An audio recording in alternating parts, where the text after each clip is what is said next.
A day and a half after the violent encounter in the Galwan Valley region of Ladakh, finally a reaction from the Prime Minister.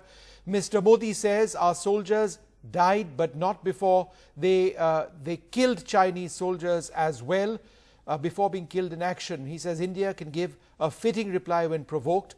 Their sacrifices will not go in vain.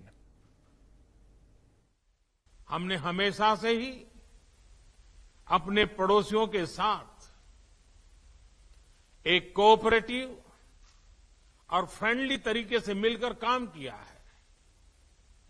हमेशा उनके विकास और कल्याण की कामना की है।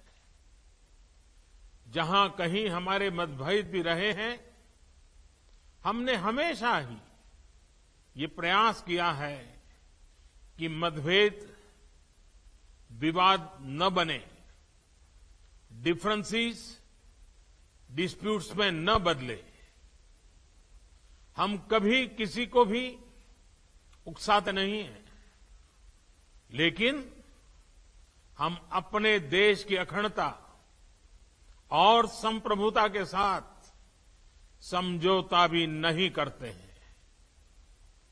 जब भी समय आया है, हमने देश की अखंडता और संप्रभुता की रक्षा करने में अपनी शक्ति का प्रदर्शन किया है, अपनी क्षमताओं को साबित किया है।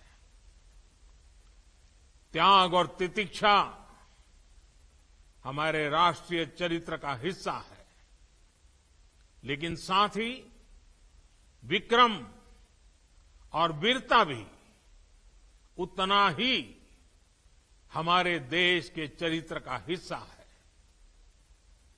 मैं देश को भरोसा दिलाना चाहता हूं, हमारे जवानों का बलिदान व्यर्थ नहीं जाएगा। हमारे लिए भारत की अखंडता और संप्रभुता सर्वोच्च है, और इसकी रक्षा करने से हमें कोई भी रोक नहीं सकता। इस बारे में किसी को भी जरा भी भ्रम या संदेह नहीं होना चाहिए। भारत शांति चाहता है, लेकिन भारत उकसाने पर हर हाल में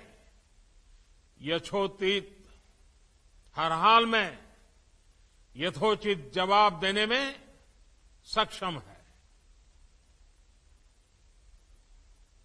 और हमारे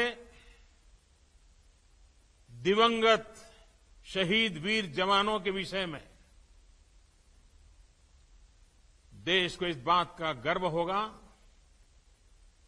कि वे मारते मारते मरे हैं।